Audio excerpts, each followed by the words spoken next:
इस आदमी ने जैसे ही हल्के से अपनी उंगली फिसलाई, कार्ड में बैलेंस अचानक एक अरब हो गया। फिर उसने बैंक से सीधे 50 करोड़ निकाल लिए और अपने दोस्त को जेब खर्च के तौर पर दे दिए। छोटू ने अपनी उंगली को बंदूक की तरह ताना और आसमान में उड़ रहे चिड़िया मार दिया। उसका दोस्त मोनू ये सब देखकर हैरान रह गया। छोटू ने कहा, अभी तो असली चीज दिखानी बाकी है। फिर उसने दोनों हाथ उठाए, गहरी सांस लेकर पेट से ताकत समेटी और पार्किंग में खड़ी पुरानी तेल से चलने वाली कारें अपने आप स्टार्ट हो गई। छोटू ने बस एक हाथ घुमाया तो सारी कारें तेजी से दौड़ पड़ी। सामने खड़ी काली गाड़ी वहीं पर चकनाचूर हो गई।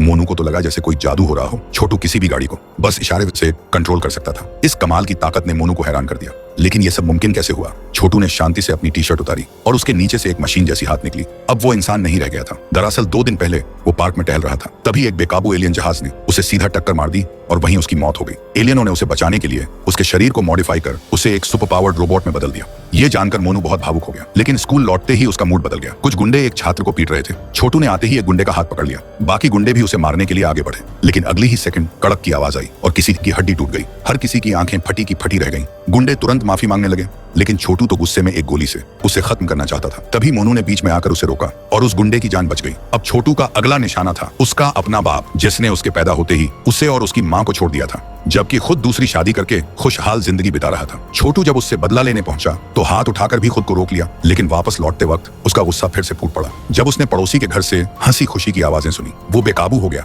घर में घुसा और वहां की पूरी खुशहाल फैमिली, माँ बाप और बच्चा, तीनों को मार डाला। खबरें टीवी पर आ गई। मोनू ने पूछा, क्या वो लोग तूने मारे? छोटू ने लापरवाही से कहा, हाँ, अब मैं भगवान जैसा बन चुका हूँ, किसी की जान जाना कोई बड़ी बात नहीं। फिर उसने फिर से मोनू को 50 करोड़ देने चाहे ताकि वह चुप रहे, लेकिन इस बार मोनू ने लेने से मना कर दिया, बल्कि उससे रिश्ता ही तोड़ लिया। मोनू को लगा कि छोटू एक बेहद खतरनाक इंसान बन चुका है और उसका दोस्त रहना खुद को मौत के हवाले करना है। छोटू को इससे बहुत दुख हुआ।